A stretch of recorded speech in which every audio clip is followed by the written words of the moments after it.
لقد كان لكم في رسول الله أسوة حسنة صدق الله مولانا العظيم وصدق رسوله النبي الأمين الكريم الرؤوف الرحيم ونحن على ذلك لمن الشاهدين والشاكرين والحمد لله رب العالمين.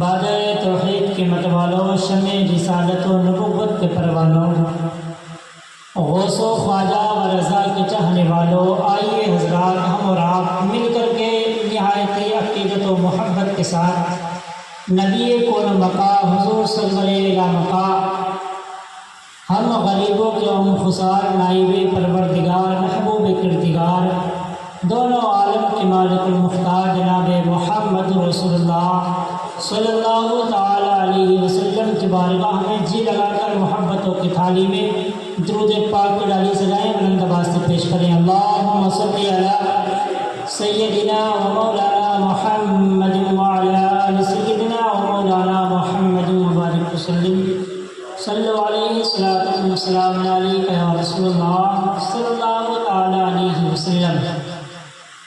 یا رسول اللہ، قلب میں جذبہ ایمان کہاں سے آتا؟ قلب میں جذبہ ایمان کہاں سے آتا؟ آقا آپ نہیں آتے تو قرآن کہاں سے آتا؟ قلب میں جذبہ ایمان کہاں سے آتا؟ آقا آپ نہیں آتے تو قرآن کہاں سے آتا؟ اور تجھ پہ قربان میری جان ربیع الاول، تو نہ ہوتا تو یہ رمضان کہاں سے آتا؟ تو نہ ہوتا تو یہ رمضان کہاں سے آتا؟ آئیے ایک مرتبہ اور درود پاک پڑھیں۔ اللہم صلی علی سیدنا و مولانا محمد مبارک وسلم صلی علیہ السلام علیک یا رسول اللہ صلی اللہ تعالی علیہ وسلم۔ بارش ہو رہی ہے اور بارش کی وجہ سے ماحول بڑا پیچیدہ ہو گیا ہے۔ آپ حضرات کے چہرے نہیں دکھ رہے ہیں۔ تقریر کے معنی یہ ہوتا ہے کہ ایک دوسرے سے گفتگو کرنا ہے نا، اور انسان کا جب چہرہ دکھتا ہے، انسان جب بات کا صحیح سے سن کر کے جواب دیتا ہے تو سنانے والے کو دلچسپی پیدا ہو جاتی ہے۔ پہلے زمانے میں ہمارے جو بزرگ حضرات ہیں وہ جانتے ہیں، پہلے ایسا ہوتا تھا کہ لوگ قصے کہا کرتے تھے سوچے وقت، اور اس کی انتہا یہ ہوتی تھی کہ وہ کہتے تھے کہ جب تک تم ہماری بات کے ہنکارے دیتے رہو گے، ہم تمہیں قصہ سناتے رہیں گے، اور تمہارے ہنکارے بند ہو جائیں گے تو سمجھ لو کہ نیند غالب آ گئی ہے، بات کو ختم کر لیا جائے گا۔ کہنے کا مطلب یہ ہے کہ جب تک آپ حضرات ہوں وہاں کا تقریر سن کر جواب دیں گے تب تک تقریر آپ کو سنائی جائے گی، ہے نہیں ہے؟ اور آپ حضرات توجہ نہیں دیں اور خاموشی سے بیٹھے رہیں تو آپ کے چہرے بھی نہیں دکھ رہے ہیں، اور آپ حضرات کی آواز بھی میرے کان تک نہیں آئے گی، تو تقریر نہ تو سنانے کا موڈ بنے گا اور نہ ہی جو ہے تقریر کا ماحول بن پائے گا۔ جو وہ بیٹھے ہیں وہ بھی آگے آ کر بیٹھ جائیں، جب آگے آ ہی رہے ہیں تو ہاں کوئی اور آگے آ جا کے بیٹھ جائیں۔ اللہ رب العزت کا کرم ہے کہ اس نے ہمیں اپنے محبوب کی امت میں پیدا فرمایا ہے۔ اللہ رب العزت نے ہمیں اپنے نبی کی امت میں پیدا فرمایا اور ہمیں وہ شریعت عطا فرمائی، شریعت کے وہ احکام عطا فرمائے ہیں جس امت میں آ کر اس شریعت کے احکام کو فالو کرنے کے لیے پچھلے نبیوں کی امتوں نے، پچھلی امتوں کے نبیوں نے دعائیں کی ہیں، وہ ہمیں شریعت مصطفیٰ کے ذریعے سے اللہ نے عطا فرمائی ہے۔ اور جہاں اللہ نے ہم پر اپنے احکام نافذ فرمائے ہیں، وہیں اللہ نے حقوق العباد کے بعد حقوق دنیا بھی ہمیں عطا فرمائے ہیں۔ یوں مان لیں اللہ نے ہمیں عبادت بھی عطا فرمائی ہے اور اللہ نے معاملات بھی عطا فرمائے ہیں۔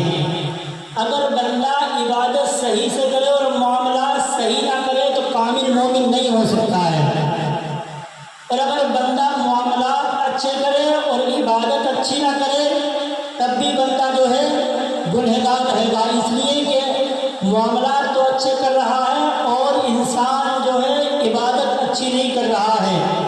اللہ نے بندے پر معاملات کے بھی حکم نافذ فرمائے ہیں، عبادت کے بھی حکم نافذ فرمائے ہیں۔ کہنے کا بتانے کا مقصد یہ ہے کہ اللہ رب العزت نے بندے کو دنیا میں بھیجا، اللہ نے انسان پر نماز فرض فرمائی، روزہ فرض فرمایا، زکوٰۃ کو فرض کیا، یہ اللہ کے حکام ہیں، یہ تو اللہ کے حکام ہو گئے، یہ تو ہو گئی حقوق العباد، یہ اللہ کی عبادت ہے۔ اب رہا تمہارا اور میرا معاملات کا معاملہ، ہم نمازیں بھی پڑھتے ہیں، ہم روزہ بھی رکھتے ہیں، ہم زکوٰۃ بھی دیتے ہیں، جناب والا ہم پورا دن مسجد کے دروازے سے باہر نہیں نکلتے تو ہمیں پتہ چلتا ہے یہ بندہ نمازی ہے، یہ بندہ حاجی ہے، یہ بندہ متقی پرہیزگار ہے، تو ہمیں لوگ اچھا سمجھنے لگتے ہیں۔ لیکن جیسے ہی ہم مسجد کے دروازے سے باہر نکلے ہمارے لوگوں سے معاملات اچھے نہیں ہیں، ہم لوگوں سے بات چیت اچھی نہیں کرتے ہیں، کسی سے گالی سے بات کر رہی ہے، کسی سے بدتمیزی سے بات کر رہی ہے، کسی کے ساتھ میں لین دین اچھا نہیں کر رہے ہیں، کسی کے ساتھ میں دھوکہ کر رہے ہیں، کسی پر گندی نظر ڈال رہے ہیں، یہ سارے معاملات کا معاملہ ہے۔ اور پیارے بندہ اگر عبادت میں مشغول رہتا ہے اور اللہ کی عبادت میں کوتاہی کرتا ہے وہ اللہ کا معاملہ ہوتا ہے۔ بندہ جب اللہ کے معاملات میں کوتاہی کرتا ہے اللہ سے معافی مانگے پروردگار معاف فرما دیتا ہے، اور بندہ جب معاملات میں کوتاہی کرتا ہے جب تک جس کا دل دکھا ہے وہ معاف نہ کر دے پروردگار بھی معاف نہیں کرنے والا ہے۔ جب تک وہ بندہ معاف نہ کر دے جس کا دل دکھایا، جس کو غلط نظر سے دیکھا، جس کو برا کہا، جب تک وہ بندہ معاف نہ کر دے رب کعبہ بھی معاف نہیں فرماتا ہے۔ اللہ رب العزت بھی جب تک معاف نہیں فرماتا ہے۔ کہنے کا مطلب یہ ہے کہ اللہ نے ہم پر عبادت بھی فرض فرمائی، اللہ نے ہمیں معاملات بھی عطا فرمائے ہیں، ہمیں عبادت بھی اچھی کرنی ہے، اپنے معاملات بھی اچھے کرنے ہیں۔ انسان صرف اور صرف دور حاضر کا مسلمان معاملات اچھے کر لے۔ ہماری قوم میں جو تباہی پیدا ہوئی ہے وہ سب سے بڑی بیماری معاملات کی ہے۔ ہمارے اندر کے معاملات خراب ہو گئے تو نتیجہ یہ نکلتا ہے نہ ہم پر کوئی وشواس کرتا، نہ ہمارا اعتماد باقی رہا، نہ ہمارا وشواس باقی رہا، اور جب وشواس باقی نہ رہا تو یہ قوم اسی لیے برباد ہوتی چلی گئی، یہ قوم تباہ ہوتی چلی گئی۔ تباہی کا نتیجہ یہ نکلا میں نے کسی سے ادھار لے لیا، میں نے کسی سے ادھار لے لیا، اب دینے کا نام نہیں ہے، وشواس ٹوٹ گیا۔ ہم نے کسی کو ادھار دے دیا، اس کو واپس دینے کا کوئی ٹھکانہ نہیں ہے، اعتماد ٹوٹ گیا۔ جب یہ اعتماد ٹوٹے آپس میں قوم ٹوٹتی چلی گئی، جب قوم آپس میں ٹوٹی تو پیارے لین دین ختم ہو گئے، معاملات ختم ہو گئے، اور آپس میں جب کسی کا لین دین جس قوم کا ختم ہو جاتا ہے سمجھ لو وہ قوم بربادی کے راستے پر آ جاتی ہے، وہ قوم بربادی کے راستے پر آ جاتی ہے۔ کہنے کا مطلب یہ ہے کہ قوم کو آپس میں جڑنا ہے، ایک اتحاد کے راستے پر کھڑا ہونا ہے تو صرف ایک کام کرنا ہے، وہ ہے معاملات۔ ہمارے معاملات اگر بہتر ہو گئے انشاءاللہ ہماری دنیا و آخرت دونوں سفر جائے گی۔ دیکھیں صرف عبادت کے ذریعے سے اسلام نہیں پھیلا ہے۔ ہم لوگ کیا سمجھتے ہیں کہ عبادت کے ذریعے سے اسلام پھیلا، نہیں، اس عبادت کے ذریعے سے صرف عبادت کے ذریعے سے اسلام نہیں پھیلا ہے۔ عبادت سے کئی زیادہ اسلام جو پھیلا ہے وہ معاملات کے ذریعے سے پھیلا ہے، معاملات سے پھیلا ہے۔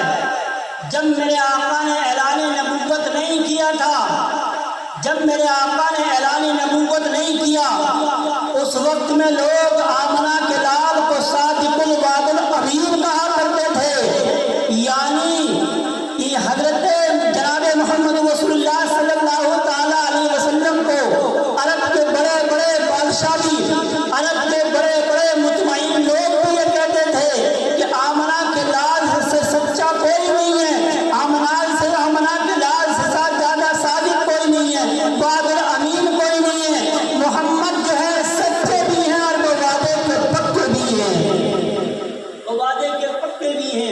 پیارے نہ جانے کتنے صحابہ کرام کی سچائی کو دیکھ کر کے لوگوں نے کلمہ پڑھا ہے۔ صحابہ تو مصطفیٰ کے غلام ہیں، آسمان کے تاروں کے مانند ہیں، یہ صحابہ کی شان ہے۔ نہ جانے کتنے بزرگوں کی اخلاق و کردار کو دیکھ کر کے لوگوں نے کلمہ پڑھ کر مسلمان ہوئے ہیں۔ صرف عبادت کے ذریعے سے ہندوستان میں دیکھو، ہندوستان کی تاریخ اٹھا لیں آپ حضرات۔ ہندوستان میں جب دین پھیلا ہے تو غریب نواز تلوار لے کر کے نہیں آئے تھے، فوج لے کر کے نہیں آئے تھے۔ غریب نواز کے پاس میں صرف ایک ہی چیز تھی، وہ تھا غریب نواز کا اخلاق، وہ تھے غریب نواز کے معاملات۔ غریب نواز کے معاملات کو ہمارے ہند کے لوگوں نے دیکھا تو کیا اٹھے، جب نبی کا غلام اتنا سچا ہے تو نبیوں کا امام کتنا سچا ہوگا۔ یہ ہمارے معاملات تھے، لیکن آج ہمارے حالات یہ ہو گئے ہیں۔ مجھے موضوع دیا گیا تھا تجارت کا، کہ میرے نبی نے بھی تجارت فرمائی ہے نا۔ تجارت کا معاملات سے بڑا گہرا تعلق ہے سلیم بھائی۔ تجارت کا معاملات سے اتنا گہرا تعلق ہے کہ تجارت وہ بابرکت کاروبار ہے جس میں اللہ نے بے شمار برکتوں کو رکھا ہے۔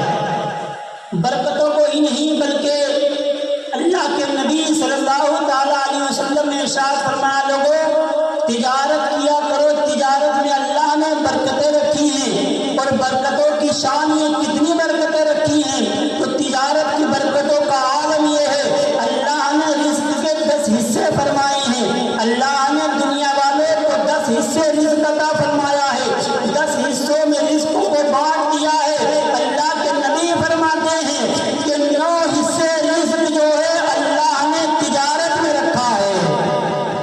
9 حصے جو رزق ہے اللہ نے تجارت میں رکھا ہے، باقی 1 حصہ رزق جو ہے سارے کاموں کاج میں اللہ نے رکھا ہے۔ تجارت میں اللہ نے اتنی برکتیں عطا فرمائی ہیں، لیکن تجارت ہو تو تجارت کے طریقے کی تجارت ہو۔ آج تو اللہ ماشاء اللہ حالات یہ ہو گئے کہ سب سے زیادہ گھوٹالہ تجارت کرتے ہیں، ہے نا۔ اللہ ماشاء اللہ سب کا معاملہ نہیں ہے، لیکن تجارت کے لوگ کچھ زیادہ ہی مطلب دور حاضر میں گھوٹالہ کر بیٹھے ہیں، جس کی وجہ یہ ہے، جس کا نتیجہ یہ ہے، یہ وہی مال ہم نے ذخیرہ کر لیا جو ہماری قبر میں سانپ بچھو بن کر کے ڈسے گا۔ اسی مال کے تعلق سے تو قرآن نے اعلان کیا ہے، قرآن کہتا ہے انما اموالکم و اولادکم فتنہ۔ یہ وہی مال ہے، یہ وہی مال ہے، یہ وہی اولاد ہے جس کو ہم آج پرورش کر رہے ہیں، جس کو ہم پرورش کر کے اپنے بچوں کو بڑا کر رہے ہیں۔ یہ وہی اولاد ہمارے لیے فتنہ بنتی ہوئی نظر آئے گی، بچوں کو خاموش کرنے کے لیے، بچوں کو ٹھنڈا کرنے کے لیے ان کے ہاتھ میں گانا بجا کر موبائل دے دیتے ہیں۔ یہ وہی اولاد ہے جو ہمارے لیے فتنہ بنتی ہوئی نظر آئے گی۔ یہ وہی مال ہے جس کو ہم نے جو ہے حرام طریقے سے کمایا ہے، یہ ہمارے لیے دنیا میں فتنہ بن جائے گا، قبر میں ہمارے عذاب کا ذریعہ بنتا ہوا نظر آئے گا پیارے۔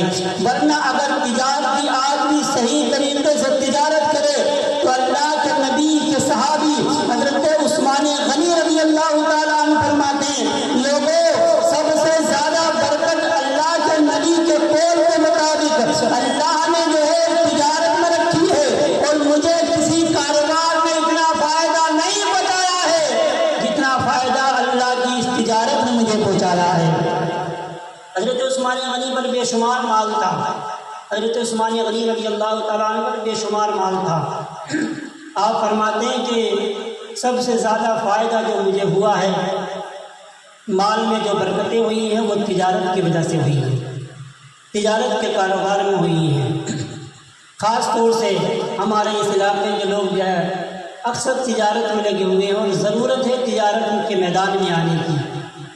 پیارے ہماری قوم نے تجارتیں کرنی چھوڑ دی ہیں، ہماری قوم نے تجارتیں کرنی چھوڑ دی، اسی لیے ہماری قوم بڑی پیچھے ہو گئی ہے۔ ہم نے تو مزدوریوں کو اختیار کر لیا ہے، ہم نے تو نوکریوں کو اختیار کر لیا ہے، اور ایسا نہیں ہے کہ تجارت ہی میں اللہ نے برکتوں کا رکھا ہے، بلکہ بزرگوں کا قول ہے بندہ تجارت کرتا ہے اللہ اس میں برکتیں زیادہ، روزی زیادہ عطا فرماتا ہے، اور اللہ کا بندہ اگر کسی کے یہاں ملازم ہے، کسی کے یہاں نوکر ہے، نوکری کرتا ہے، اور اس کے بعد اللہ کی عبادت کرتا ہے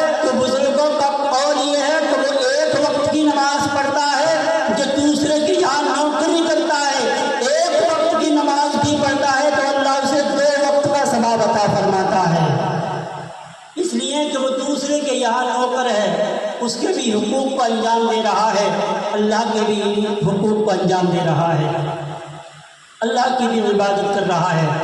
کہنے کا مطلب یہ ہے کہ ہمیں جو ہے اگر کاروبار کرنا ہے تو جائز طریقے سے ہم کاروبار کریں، تو اخلاق مندی کے ساتھ میں۔ ہم نے عبادت کو تو اچھا کر لیا، اچھا دیکھیے ہم نماز تو 5 وقت کی پڑھتے ہیں، یہ اللہ کی عبادت ہے، یعنی اگر 5 وقت کی نہیں پڑھتے دن میں تو 1-2 وقت کی تو پڑھ ہی لیتے ہیں، پر اگر 1-2 وقت کی دن میں نہیں پڑھتے تو کم از کم جا کر جمعے کے دن تو رب کعبہ کی بارگاہ میں سر جھکا ہی لیتے ہیں۔ اور ہم نے رب کی بارگاہ میں سر جھکا کر کے ایک ہفتے میں کیے ہوئے گناہوں پر شرمندگی بھی ظاہر کرتی ہے، ندامت جیسا چہرہ بھی رب کعبہ کی بارگاہ میں ہاتھ اٹھا کر بنا لیا ہے، مولا ہم نے گناہ کیے 1 ہفتے تک لیکن آج تیری بارگاہ میں آ گئے ہیں۔ یہ تو اللہ کا حق تھا، یہ اللہ کی عبادت کا گناہ تھا کہ رب کی بارگاہ میں گڑ گڑا رہے ہیں۔ اے پروردگار ہم نے تیری عبادت کو چھوڑا، تیرے فرائض کو چھوڑا، مولا ہم تیری بارگاہ میں شرمندہ ہیں، ہم اس کی بارگاہ میں تو ہفتے میں 2 ہفتے میں کبھی نہ کبھی توبہ کے لیے ہاتھ اٹھا لیتے ہیں، کبھی نہ کبھی ہمارے دل میں ڈر پیدا ہوتا ہے، لیکن ہم نے جو معاملات غلط کیے ہیں، ہم نے جو رویے غلط کر رکھے ہیں، ہم نے جو لوگوں کو ستایا ہے، کسی نے پڑوسی کا مال پکڑ لیا، کسی نے پڑوسی کو ستایا، کسی نے ماں باپ کو ستایا، کسی نے بڑے بھائی کو ستایا، کسی بڑے بھائی نے چھوٹے بھائی کو ستایا، کسی نے جانور کو ستایا، کسی نے چرند و پرند کو ستایا، یہ سارے معاملات کا معاملہ ہے۔ اور بندے ہم جو ہے 1 ہفتہ یا 2 ہفتے میں اللہ کا تو ہمارے دل میں ڈر پیدا ہو جاتا ہے، لیکن کبھی نہ کبھی یہ بھی ہمارے دل میں خوف پیدا ہونا چاہیے کہ ہم نے فلاں کا دل دکھایا ہے، جا کر کے اس سے معافی مانگ لیں، جا کر کے اس سے اپنی غلطی پر شرمندگی کا اظہار کریں، لیکن یہ ہم کبھی نہیں کرتے ہیں۔ اور اگر یہ ہم کبھی نہ کریں گے تو سمجھ لو ہمارے معاملات خراب ہیں، اور ہمارے معاملات جب خراب ہوں گے تو پیارے نتیجہ یہ نکلے گا کہ ہم جو ہے دن بھر 5 وقت مسجد میں نماز پڑھتے ہیں، لوگ ہمیں اچھا نہیں کہتے، اس لیے کہ ہم مسجد میں تو عبادت کر رہے ہیں، اور جب مسجد سے باہر نکلتے ہیں تو لوگ ہمیں دور سے دیکھ کر کے برا کہتے ہیں۔ اور ایسا نہیں ہے کہ لوگ برا کہہ رہے ہیں تو ان کے کہنے سے کچھ نہیں ہوگا، ایسا بھی نہیں ہے۔ لوگ کہتے ہیں کہ یار دنیا کہہ رہی ہے تو کہنے دو۔ پیارے جب انسان برا کہتا ہے، اللہ کے فرشتے رب کعبہ کی بارگاہ میں گواہی دیتے ہیں، اے پروردگار یہ تیرا فلاں بندہ ہے 5 وقت کی نماز پڑھتا ہے، اے پروردگار یہ خود میں بڑا متقی پرہیزگار بنتا ہے، لیکن پروردگار بستی والے اس کو برا کہتے ہیں، بستی والوں کا یہ دل دکھاتا ہے، خاندان والوں کو ستاتا ہے، ماں باپ کو تکلیف دیتا ہے۔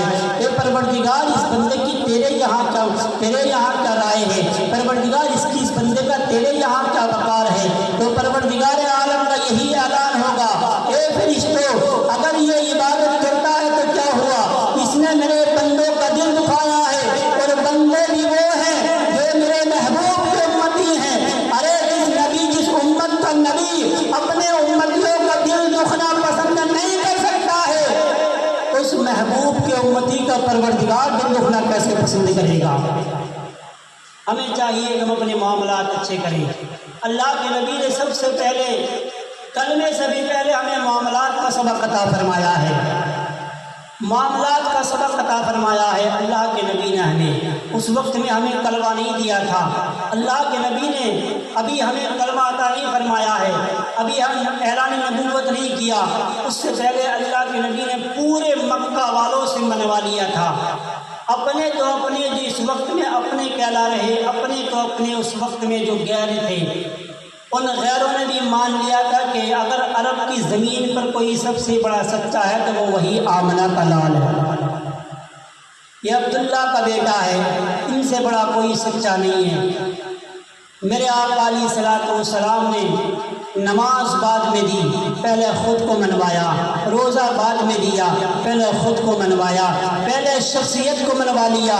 جب شخصیت نے منوا لیا تھا تو پیارے جب میرے آقا نے اعلان نبوت کیا تھا، کہا تھا لوگوں بتاؤ کہ تمہارے درمیان میری عمر گزر گئی ہے، میرا بچپنا تمہارے درمیان گزرا ہے، میری جوانی تمہارے درمیان گزر رہی ہے، بتاؤ کیا کبھی عبداللہ کے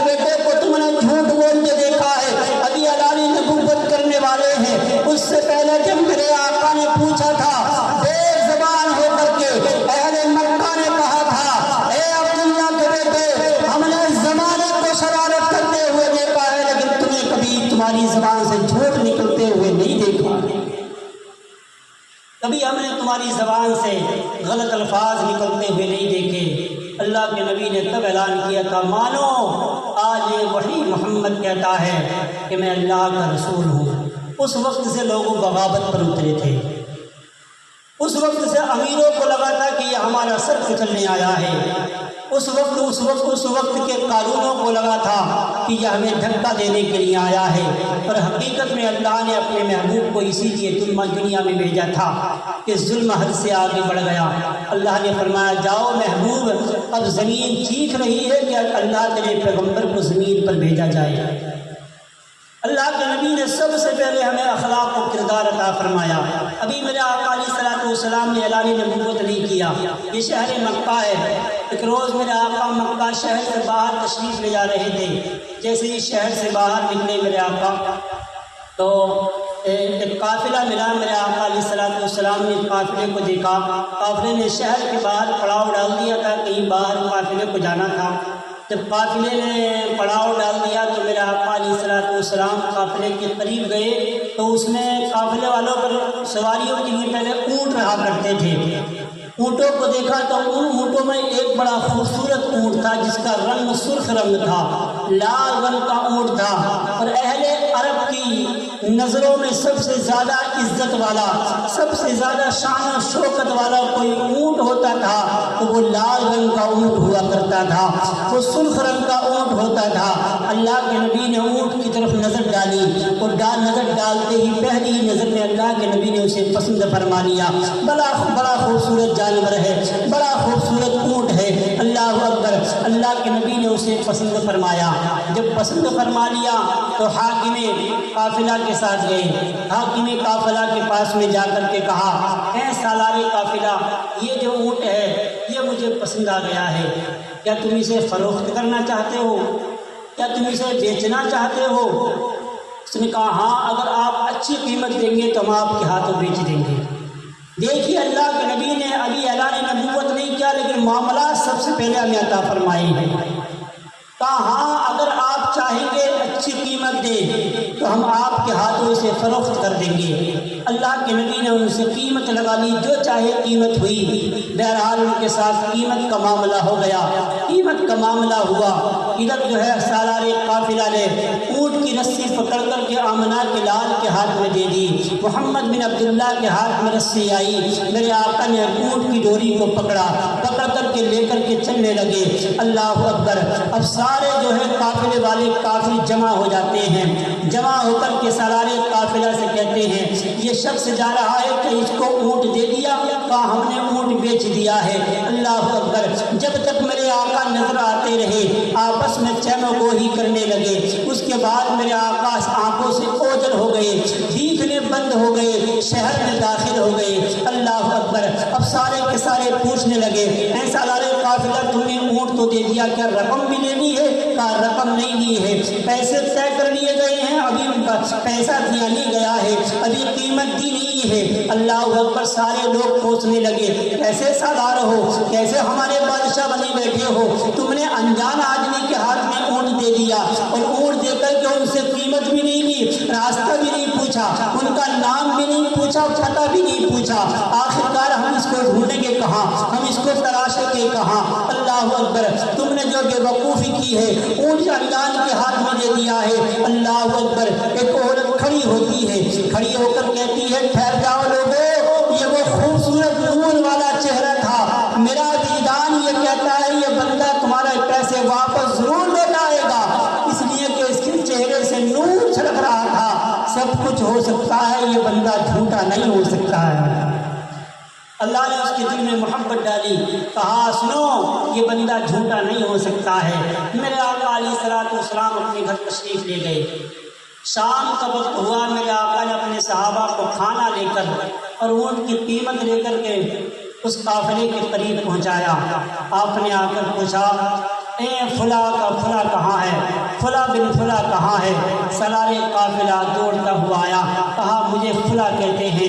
اللہ اکبر۔ کہا کہ لو یہ کھانا ہے، یہ تمہارے اونٹ کی رقم ہے اور یہ تمہارے لیے کھانا ہے۔ کہا کس نے بھیجا ہے؟ کہا ہمارے آقا تم سے اونٹ لے کر کے گئے تھے، تمہارے اونٹ کی قیمت بھی بھیجی ہے اور اللہ کے نبی نے فرمایا ہے یہ لوگ آج ہمارے مہمان ہیں تو انہیں کھانا کسی اور کی طرف سے نہیں دیا جائے گا، ان سے کہہ دینا یہ آج اپنا کھانا نہیں بنائیں بلکہ ان کی مہمان نوازی آج عبداللہ کا بیٹا کرے گا، ان کی مہمان نوازی عبداللہ کا بیٹا کرے گا۔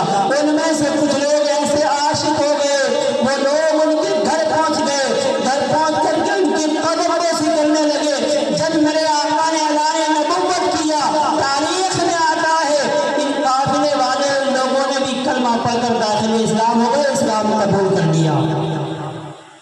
تو میرے آقا نے ایسی تجارت فرمائی، ایسا برتاؤ کیا، ایسے معاملات کیے کہ لوگ کردار دیکھتے تھے اور کلمہ پڑھ لیتے تھے۔ آج لوگ یہ کہتے ہیں کہ اسلام جو پھیلا ہے وہ تلوار کی زور سے پھیلا ہے۔ اسلام تلوار کی زور سے نہیں پھیلا ہے، اسلام پھیلا ہے تو اخلاق کی زور سے پھیلا ہے، اسلام معاملات کی زور سے پھیلا ہے۔ اسلام جو پھیلا ہے وہ نبی کے کردار سے پھیلا ہے۔ نبی اعظم نے اس جہاں میں پیام مولا سنا کے چھوڑا، جو جھک رہے تھے بتوں کے آگے خدا کے آگے جھکا کے چھوڑا، عمر تھے غصے میں چور اپنے، چلے تھے نبی کو قتل کرنے، نگاہ لطف کرم اٹھی تو انہیں بھی کلمہ پڑھا کے چھوڑا۔ میرے آقا علیہ الصلوۃ والسلام نے یہ درس اپنی امت کو دیا ہے، لیکن اس امت نے اپنے نبی کے لیے کیا کیا؟ اس امت نے اپنے نبی کے لیے کچھ بھی نہیں کیا۔ یہ قوم تو الجھ گئی جھوٹے وعدوں میں، یہ قوم تو الجھ گئی جھوٹی تاریکیوں کی ظلمت گدوں میں۔ جب میرے آقا دنیا میں تشریف ظاہری طور پر لے کر آئے تو چاروں طرف ظلمت گدا تھا، چاروں طرف اندھیرا ہی اندھیرا، کفر کے اندھیرے چھائے ہوئے تھے۔ میرے آقا نے آ کر کے کفر کے بادل کو ہٹایا اور ہٹا کر کے پوری دنیا میں نور کا چراغ روشن فرما دیا۔ پیارے، آج ہم لوگوں کی زندگی، اپنی زندگی کو اٹھا کر کے دیکھیں، آج ہم نے اللہ کے نبی کی زندگی کو بالائے طاق کر دیا ہے، آج ہم نے اللہ کے پیغام کو بھلا دیا ہے۔ یاد رکھو پیارے، اگر ہم خدا کے پیغام کو بھلا دیں گے، اللہ کے نبی کے دیے ہوئے اخلاق کو نہیں اپنائیں گے، یہ قوم ہمیں جیسے مار رہی ہے ویسے ہی مارتی رہے گی۔ اور اگر ہم نے اللہ کے احکام کو اپنا لیا، اللہ کے نبی کے فرمان کو اپنا لیا پیارے، تو ہم نہ دنیا میں برباد ہوں گے، ہماری دنیا بھی کامیاب ہو جائے گی، آخرت میں کامیاب ہو جائے گی۔ اور زمانے بھر میں صرف اور صرف مسلمان کا سکہ ہوا چلتا ہوا نظر آئے گا۔ بس مسلمان سے اتنا وعدہ ہے، مسلمان صرف اتنا وعدے کا پکا ہو جائے مسلمانوں کہ غیر کو اخلاق سے اپنا بنانا سیکھ لو، اندھے غم کے سائے میں بھی مسکرانا سیکھ لو، دیکھنا دنیا کے لیے خود تمہارے سامنے، تم خدا کے سامنے سر کو جھکانا سیکھ لو، خود زمانہ تمہارے قدموں میں آ جائے گا۔ لیکن ہم کیا ہے، زمانے کو قدموں میں لانا ہی نہیں چاہتے۔ جو آیت کریمہ میں نے تلاوت کی ہے، اللہ رب العزت قرآن پاک میں فرماتا ہے لَقَدْ كَانَ لَكُمْ فِي رَسُولِ اللَّهِ أُسْوَةٌ حَسَنَةٌ۔ لوگو، تمہارے نبی کی زندگی تمہارے لیے بہترین نمونہ ہے، بہترین نمونہ ہے۔ کسی بھی فیلڈ میں مصطفیٰ کی زندگی کو اٹھا کر دیکھ لیں، کسی بھی کام و کاج میں آپ اللہ کے نبی کی زندگی کو اٹھا کر دیکھیں، وہ کون سا درس ہے جو اللہ کے نبی نے ہمیں نہیں عطا فرمایا ہے؟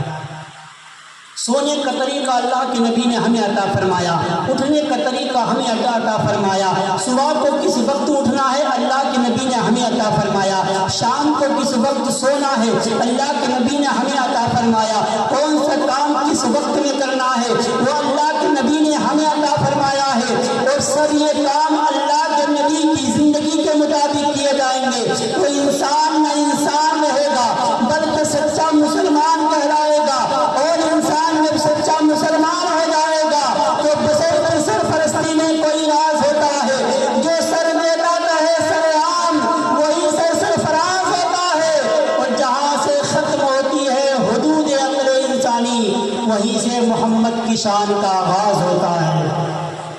ایک مرتبہ مصطفیٰ کی زندگی کو اٹھا کر اپنا کر کے دیکھو، آج ہم نے مصطفیٰ کی زندگی کو بالائے طاق کر دیا ہے پیارے۔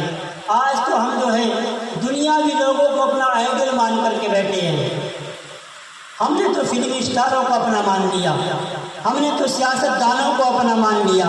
کوئی سیاست دان کی جو ہے ایکٹنگ کر رہا ہے، کوئی فلمی دان کی ایکٹنگ کر رہا ہے پیارے، لیکن جس جس کی ایکٹنگ کرنا ہے، جس کو فالو کرنا ہے کرو، لیکن اتنا یاد رکھ لو، صرف ایک بات میری مان لو اور اپنے ذہن نشین کر لو، جو جس کو فالو کرتا ہے اس کی مرضی خوب کرو، کوئی کسی کو نہیں روکتا، لیکن ایک بات ذہن نشین کر لینا، ایک بات دماغ میں ضرور ڈال لینا، تم جسے فالو کرتے ہو، جس کے طریقے سے کپڑے پہنتے ہو، جس کے طریقے سے بال کٹاتے ہو، جس کے طریقے سے تم بولی بولتے ہو، اس کے لیے تم جان بھی دے دو گے، یہ تمہارا نام لینے والا نہیں ہے، تمہیں پہچاننے والا نہیں ہے، تم اپنا سلام اس کے نام بھیجو گے، جواب دینے والا نہیں ہے، اللہ اکبر، یہ تمہارے کام آنے والا نہیں ہے، یہ تم کو اس کے لیے سب کچھ کرنے کے لیے تیار ہو، یہ تمہیں پہچاننے کے لیے بھی تیار نہیں ہے، یہ تمہیں پہچاننے کے لیے بھی تیار نہیں ہے، تو پھر کیا ضرورت ہے ایسے لوگوں سے محبت کرنے کی، پھر کیا ضرورت ہے ان کو اپنی زندگی میں لانے کی، پھر کیا ضرورت ہے ان کی ایکٹنگ کرنے کی، پھر کیا ضرورت ہے ان کے کردار کو اپنانے کی؟ اگر اپنانا ہے تو بزرگوں کا کردار اپناؤ، اگر اپنانا ہے تو کربلا کے حسین کا کردار اپناؤ، اگر اپنانا ہے تو بغداد کے غوث اعظم کا کردار اپناؤ، اگر اپنانا ہے تو غریب نواز کا کردار اپناؤ، اگر اپنانا ہے آپ کو تو مفتی اقدس کا کردار اپناؤ، ہمارے بزرگوں کا کیا کردار رہا ہے، اگر ان کا کردار اپناؤ گے تو میں ہمیشہ جو کہتا ہوں، آج میں وہی کہتا رہوں گا پیارے، جام پر جام پیو گے، شام کو پیو گے، صبح کو اتر جائے گی، جام پر جام پینے سے کیا فائدہ، شام کو پیو گے، صبح کو اتر جائے گی، دو زندگی عشق نبی کی پی لو، زندگی نشے میں گزر جائے گی، دو بوند زندگی کی عشق مصطفیٰ کی پی لو، زندگی نشے میں گزر جائے گی۔ ہمیں ان سے محبت کرنے کی کیا ضرورت ہے؟ اللہ نے ہمیں محبت کرنے کے لیے بزرگان دین عطا فرمائے ہیں، اللہ نے ہمیں محبت کرنے کے لیے غوث اعظم عطا فرمائے ہیں، غریب نواز عطا فرمائے ہیں، اعلیٰ حضرت عطا فرمائے ہیں، اللہ نے ہمیں بزرگوں کا دامن عطا فرمایا، پھر ہم جو ہے اپنی زندگی کو جہنم کے راستے پر کیوں لے کر جائیں؟ ان کو وہ اپنائیں جن کا کوئی نہ ہو، تم یتیم نہیں ہو، تم بے سہارا نہیں ہو، اللہ نے تمہیں سہارے عطا فرمائے ہیں، اللہ نے تمہیں بزرگوں کا دامن عطا فرمایا ہے، پھر کوئی دامن نہیں پکڑتے ہو۔ آؤ پلٹو رب کعبہ کی طرف، آؤ پلٹو اپنے رب کی طرف، پیارے اپنے رب کی طرف پلٹو، اللہ کی بارگاہ میں معاملات اچھے کرو، ہمارے معاملات اگر بہتر ہوں گے تو انشاءاللہ مسلمان کامیاب ہوتا ہوا نظر آئے گا۔ دیکھو معاملات سے کتنا نقصان ہوتا ہے، عبادت کرنے سے فائدہ ہی فائدہ ہے، چھوڑنے سے بندہ صرف گنہگار ہوتا ہے نا، گنہگار صرف نہیں بلکہ بہت بڑا سخت عذاب میں گرفتار ہوتا، لیکن معاملات خراب کرنے سے وہاں بھی نقصان میں رہے گا، یہاں بھی نقصان میں رہے گا۔ معاملات خراب کرنے کا مطلب یہ ہوا کہ میرا آپ پر بھروسہ نہیں، آپ کا مجھ پر بھروسہ نہیں، یہ معاملات خراب ہو گئے، اور جب معاملات خراب ہوتے ہیں تو لوگ ایک دوسرے کو سپورٹ نہیں کرتے، اور جب ایک دوسرے کو سپورٹ نہیں کرتے تو آپس میں لوگ ٹوٹ جاتے ہیں، جب آپس میں لوگ ٹوٹ جاتے ہیں تو قوم بکھر جاتی ہے۔ جب آپس میں جڑے ہوئے تھے تو قسم خدا کی مسلمان عروج پر تھے، آج پست یوں ہو گئے، بس 2 منٹ کے لیے یوں سن لو، آج میری قوم پست یوں ہو گئی ہے، آپس میں ٹوٹ گئی، کوئی کسی کو 5000 کا سہارا دیتا تھا، کوئی کسی کو 10,000 کا سہارا دیتا تھا، اس کا بھی کاروبار شروع ہو جاتا تھا۔ پہلے یہ معاملات اچھے تھے تو لین دین ہو جاتا تھا، اب لین دین تو ختم ہو گیا، وشواس نام کی چیز نہیں رہی، جس نے لے لیا وہ کھا گیا، دینے کا نام نہیں ہے تو اب دینے والا کون ہے؟ اب ہم کرتے کیا ہیں؟ کرتے یہ ہیں کہ اب ہمیں کوئی ادھار تو دیتا نہیں ہے، اب ہم بیاج پر لینا شروع کر دیتے ہیں، اب بعد میں مرتا کیا نہ کرتا، وہ یہ کرتا کہ چلو بیاج پر لے لیتے ہیں۔ میری قوم بیاج میں الجھ گئی ہے، کچھ تو مسلمان ایسے بھی ہیں جو بیاج دیتے بھی ہیں، بیاج پر پیسہ دیتے بھی ہیں، اس کو عام گناہ سمجھتے ہیں پیارے، سوچتے ہیں کہ یار گناہ تو وہ ہوتا ہے، ایک گناہ بیاج کا بھی کر لیں گے، اللہ اکبر۔ اب بیاج لینا شروع کیا، قرضے پر قرضہ شروع کیا، یہ انسان قرضے میں ڈوبتا چلا گیا، آخرکار نوبت یہ آئی کہ یہ قوم قرضوں میں ڈوب گئی، یہ قوم تباہ و برباد ہو گئی۔ زمینیں بک گئی، کسی کے کھیت و کھلیان بک گئے، کسی کے قرضے میں آ کر کے مکان دکان بک گئے، یہ قوم یوں برباد ہوئی، آپس میں معاملات ختم ہو گئے۔ معاملات اگر آج بھی ہو صحیح سے تو شاعر کہتا ہے آج بھی ہو ابراہیم سا ایما پیدا تو آپ کر سکتی انداز گلشتہ پیدا۔ ہمیں خود میں معاملات بڑھیا کرنے ہیں، تجارت کرو، تجارت میں اللہ نے برکتیں عطا فرمائی، اللہ نے بھی، اللہ کے نبی نے تجارت کی ہے، اللہ کے نبی کے صحابہ نے تجارت کی ہے، اللہ کے نبی کے بزرگوں نے، اللہ کے نبی کے جو ہے چاہنے والوں نے تجارت کی، ولیوں نے تجارت کی۔ اور تجارت کا معاملہ یہ ہے، آج لوگ ایکسپورٹ کا کام کرتے ہیں تو بڑے اپنے آپ کو فخر محسوس کرتے ہیں۔ ہمارے بزرگ اس وقت میں ایکسپورٹ کا کام کرتے تھے، نہ ہوائی جہاز ہوا کرتا تھا یہ اڑنے والا، نہ انٹرنیٹ ہوا کرتا تھا۔ آج تو ایکسپورٹ کا کام کرنا، ٹرانسفر کا کام کرنا آسان بات ہے، موبائل کا بٹن دبایا اور کر لیا، لیکن ہمارے بزرگوں نے جو دین پھیلایا ہے وہ تجارت کے ذریعے سے یوں پھیلایا ہے۔ ہمارے بزرگ جہاں تجارت کا قافلہ لے کر جاتے تھے، دوسرے ملکوں میں جاتے تھے، وہاں جا کر کے اسلام کا کردار پیش کرتے تھے، اور اسلام کے کردار کا معاملہ یہ تھا، جب لوگ اسلام کا کردار دیکھتے تھے تو کہتے تھے لوگوں جب تم اتنے سچے ہو تو تمہارا نبی کتنا سچا ہوگا، جب تم اتنے سچے ہو تو تمہارا نبی کتنا سچا ہوگا۔ کہنے کا مطلب یہ کہ آج جو ہے لوگ ایکسپورٹ کا کام کریں تو خود کو بڑا محسوس کرتے کہ ہم بڑے آدمی بن گئے۔ آج بڑا آدمی بننا کوئی کمال کی بات نہیں ہے، ہمارے بزرگوں نے اس وقت کیا تھا جب نہ انٹرنیٹ تھا نہ ہوائی جہاز تھے، کچھ بھی نہیں تھا۔ تاریخوں میں یوں آتا کہ حضور غوث اعظم رضی اللہ تعالیٰ عنہ اتنے بڑے تجارتی تھے کہ اس وقت میں جب کچھ نہیں تھا، سائنٹسٹ کا کوئی رول نہیں تھا اس وقت میں بھی حضور غوث اعظم کا مال دوسرے ملکوں میں ٹرانسفر ہوا کرتا تھا، سبحان اللہ۔ اور آپ لوگوں نے بھی دیکھا ہوگا کچھ دن پہلے میڈیا والے میڈیا میں بیٹھ کر کے بک بک کر رہے تھے کہ ایک نیتا صاحب ہیں جو ہر روز نیا کرتا پہنتے ہیں، ہے نہیں، نیا کرتا پہنتے ہیں اور بدیشوں کا دورہ کر رہے ہیں۔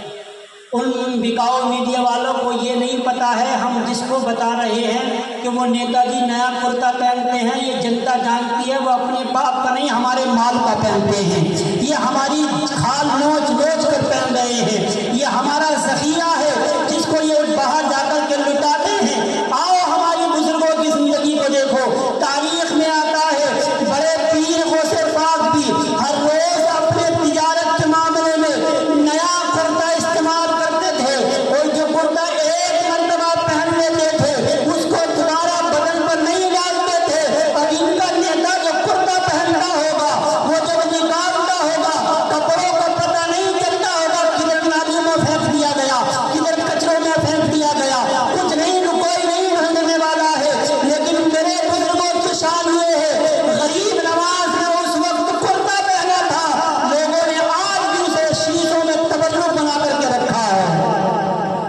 آج بھی لوگوں نے، ہزاروں سال سے بھی زیادہ گزر گئے، آج بھی لوگوں نے غوث پاک کے کرتے کو تبرک بنا کر کے رکھا ہے۔ کسی نے پوچھا حضور آپ تو اللہ کے نبی کے بیٹے ہیں، آپ تو والے رسول ہیں، آپ تو چمنے زہرا کے پھول ہیں، آپ روز نیا کرتا پہنتے ہیں، آپ نے اللہ کے نبی کی زندگی کو دیکھا ہے، آپ پڑھا ہے، پھر بھی آپ نیا کرتا پہنتے ہیں۔ غوث پاک نے فرمایا میں اپنے لیے نہیں پہنتا، اگر ہر روز کسی کو نئے کپڑے بنا کر دوں گا تو غریب لوگ شرمندہ ہوں گے۔ میں نیا کرتا اس لیے پہنتا ہوں کہ ہر روز نیا کرتا سلا کر کے غریبوں میں بانٹ دیتا ہوں، میں اپنے لیے نہیں غریبوں کے لیے سلایا کرتا ہوں، اور انہی کپڑوں کو لوگوں نے تبرک بنا کر کے رکھ لیا ہے، انہی لوگوں نے۔ تو یہ میرے غوث پاک تھے، ایسی تجارت فرماتے تھے کہ اس وقت میں بدیشوں میں ہمارے بزرگوں کا مال ٹرانسفر ہوتا تھا۔ آج ہم نے تجارت کو چھوڑ دیا، تجارت میں اللہ نے بے شمار برکتیں رکھی ہیں، یوں سمجھیے 9 حصے برکتیں اللہ کے نبی نے تجارت میں رکھی ہیں، اللہ کے نبی نے تجارت میں 9 حصے برکتیں رکھی ہیں۔ اور ہندوستان میں جب اسلام نہیں آیا تھا، تجارت ہی ایسا کاروبار ہے جس کے ذریعے سے سب سے پہلے ہندوستان میں مسلمان آئے تھے۔ ہندوستان میں سب سے پہلے جو مسلمان آئے تھے تجارت بابرکت جیسے کاروبار ہی کی وجہ سے ہندوستان میں آئے. سبحان اللہ. اس سے بڑی خوشخبری میرے مومن بھائی کے لیے اور کیا ہوگی. ہندوستان میں مسلمان جب آئے تو تجارت ہی کے ذریعے سے آئے، اس لیے کہ عرب ملکوں میں جو ہے اسلام پھیل چکا تھا، ہندوستان میں دین نہیں آیا تھا. لیکن اس وقت میں جب لوگ تجارت کرتے تھے تو تجارت کا مال لے کر کے دوسرے ملکوں میں جاتے تھے. کوئی اونٹوں کے ذریعے سے جاتا تھا، کوئی تو سروں پر لے کر کے جو ہے کئی کئی مہینے کا سفر کر کے لوگ مال بیچنے جاتے تھے. آج تو آسانی سے تجارت کرتے ہیں لوگ، اس میں بھی گھوٹالا کر لیتے ہیں. اللہ اکبر، اس میں بھی جھوٹ بولتے ہیں. یہ کئی کئی مہینوں کا سفر کر کے بھی جھوٹ نہیں بولتے تھے. گرچہ ان کو گھوٹالا ہو جائے، گرچہ ان کو گھاٹا ہو جائے، گرچہ ان کو نقصان پہنچ جائے، لیکن یہ بندے جھوٹ نہیں بولتے تھے. آخر یہ بھی تو سچے بندے تھے، آخر یہ بھی تو روٹی کھاتے تھے، یہ بھی پانی پیتے تھے، یہ ان کا بھی پیٹ بھرا کرتا تھا. ہم روٹی نہیں کھاتے ہیں، صرف ہم کھانا نہیں کھاتے ہیں، وہ لوگ بھی کھانا کھاتے تھے. ان کے بھی بیوی بچے تھے، ان کا بھی خاندان تھا، ان کا بھی پریوار تھا. جب ہندوستان میں آئے، ہندوستان میں آ کر کے انہوں نے اپنا مال فروخت کیا. جس نے جیسے زبان دی مال لے کر چلا گیا، کوئی ادھار لے کر چلا گیا، کوئی کم پیسوں کا لے کر چلا گیا، کوئی کیسے لے کر چلا گیا، کوئی کیسے لے کر چلا گیا. لوگوں نے برتاؤ کیا. کافی دن یہاں اللہ کے مقدس بندے ٹھہرتے تھے. انہوں نے پوچھا کہ یار تم تو لوگوں پر بھروسہ کرتے ہو، لوگوں پر اعتماد کرتے ہو، اور ملکوں سے بھی لوگ آتے ہیں، کوئی اتنا اچھا برتاؤ اپنے گراہک کے ساتھ میں نہیں کرتے. آپ تو نرمی سے پیش آتے ہیں، آپ تو محبت سے پیش آتے ہیں، آپ جیسا اخلاق تو کسی کا نظر نہیں آتا ہے. اس وقت کے مسلمانوں نے کہا تھا اے ہندو والے سنو سنو، یہ حاکم ہیں، ان کے بھی ان پر نافذ ہوتے ہیں. اور پیارے اللہ کی بارگاہ میں ہم توبہ کر لیتے، لیکن بندے کے یہاں کبھی جا کر کے نہیں گڑ گڑاتے ہیں. وقت کافی ہو گیا ہے، بہرحال کبھی انشاءاللہ پھر ملاقات ہوگی تو بات ہوگی.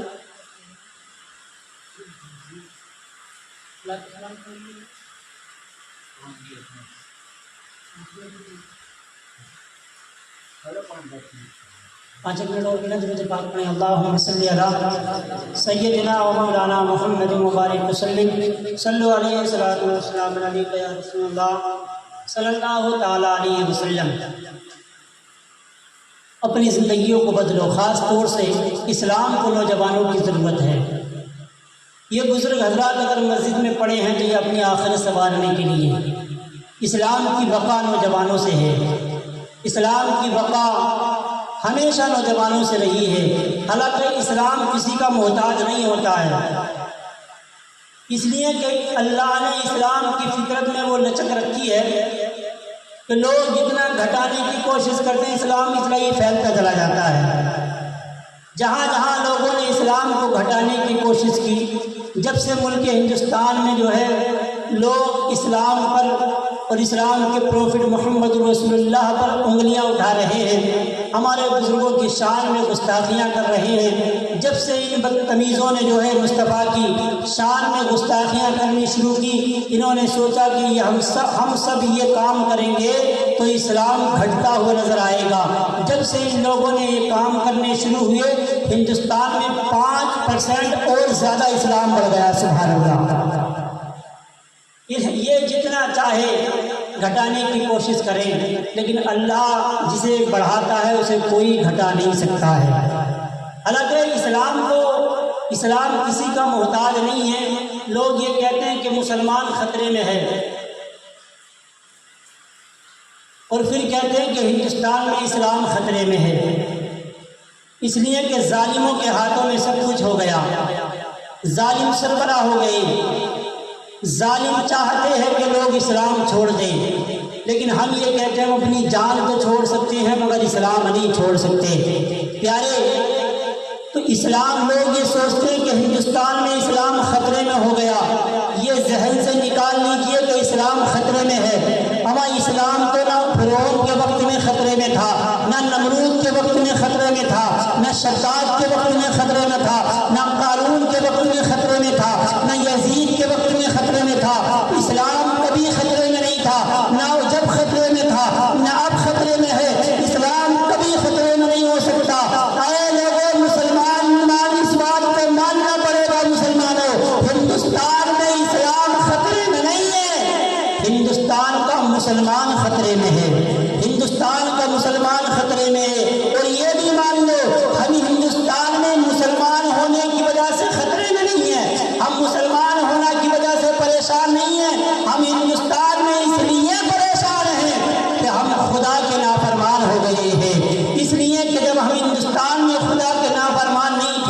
تو تمہارا اس ہندوستان پر سکہ چلا کرتا تھا، ہندوستان پر تمہارے نام کے چرچے ہوا کرتے تھے، لوگ تمہارے نام کے ترانے پڑا کرتے تھے۔ مسلمان کل خطرے میں تھا، آج خطرے میں ہے، اور اس لیے نہیں کہ ہندوستانی ہے، اس لیے خطرے میں ہے کہ وہ خدا کا نافرمان ہے، اس لیے خطرے میں ہے۔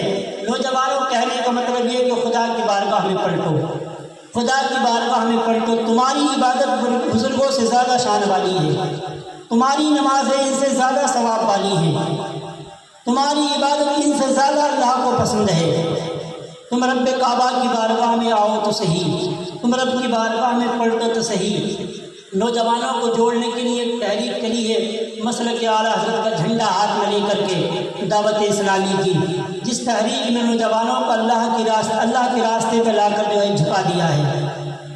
اس تحریک نے نوجوانوں کے دلوں میں اللہ کا خوف پیدا کر دیا ہے، لیکن نوجوان اس تحریک سے بھی بچتے ہوئے نظر آتے ہیں، نوجوان اس سے بھی کتراتے ہوئے نظر آتے ہیں، اس لیے کہ وہ نماز کی بات کرتے ہیں، وہ روزے کی بات کرتے ہیں، وہ شریعت کی بات کرتے ہیں، وہ دین کی بات کرتے ہیں، وہ علم کی بات کرتے ہیں، وہ پڑھنے اور پڑھانے کی بات کرتے ہیں، وہ نماز سیکھنے اور سکھانے کی بات کرتے ہیں۔ اور اگر یہ ہمارے اندر نہیں ہوگا تو ہم گرچہ کتنے بھی ذکر کرا لیں، کتنے بھی جلسے کرا لیں، کتنے بھی تقریریں کرا لیں، اگر یہ سب ہماری زندگی میں نہیں ہوگا تو نہ یہ آج کام آنے والا ہے نہ کل کام آنے والا ہے۔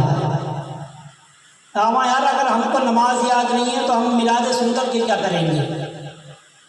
یہ سارے عبادت کے الگ الگ حصے ہیں، لیکن سب سے بڑی عبادت تو وہ ہے جو اللہ نے ہم پر فرض فرمائی ہے۔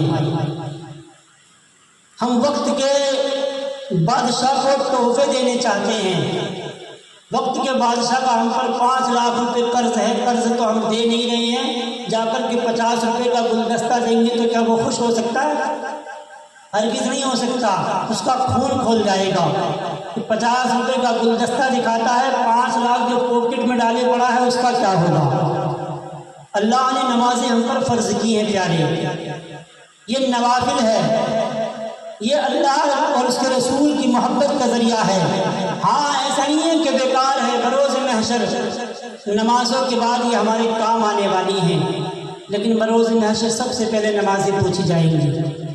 آج تو ہمارے حالات یہ ہو گئے کہ ہم نماز سیکھنے کو تیار نہیں ہیں۔